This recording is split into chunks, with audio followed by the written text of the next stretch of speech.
Ja, wel voor de wereld zal ik mijn motorpak nog aanzetten.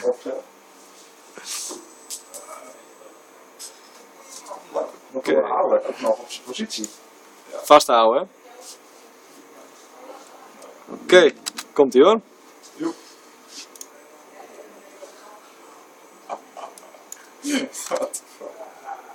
Nou. Hij is wel vrij bewegelijk inderdaad. Oh, jezus, kerel. Gaat het raar? Nou, Ja. nee eigenlijk.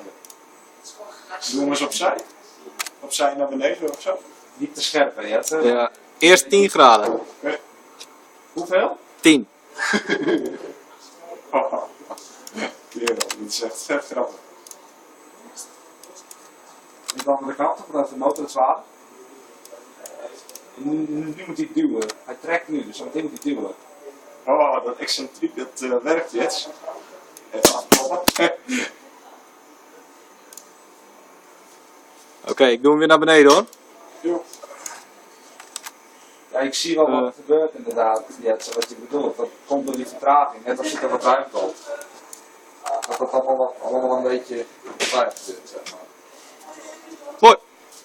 Die kan hoor. Ja, maar ga maar gewoon even door. Dat we even kunnen kijken hoe die overal op reageert met het licht erop. Zijn je ook twee tegelijk doen inderdaad zo meteen? Oh, kerel. Dit is heel ver naar voren. Dit is echt heel Ja, maar dan ga je af, hè? Je glijdt het dan af. Dit was maar 30 graden hè. Ja.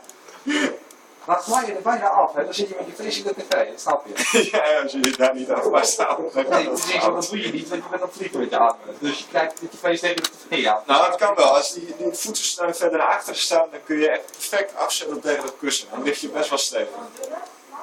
Oké.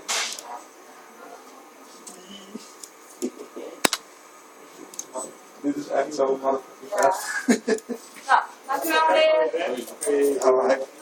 Hij heeft hier ergens speling in zitten hoor. Ja, maar dat zit echt in die vertraging lijkt het wel, want hij blijft een beetje draaien zo. Hij blijft daar beweegt hij even, maar hier ook. Ja, klopt, want we wisten dat die kruiskoppeling een beetje spelen blijft. Ja, maar dat is op zich zo niet erg. Maar even kijken of je Dat ding gaat echt hard. Dat moet meer, Jetsen, er moet meer acceleratie en deceleratie in. Dat is echt vet grappig. Hij gaat te abrupt gas en remmen, Ja, klopt dus er moet inderdaad. meer in.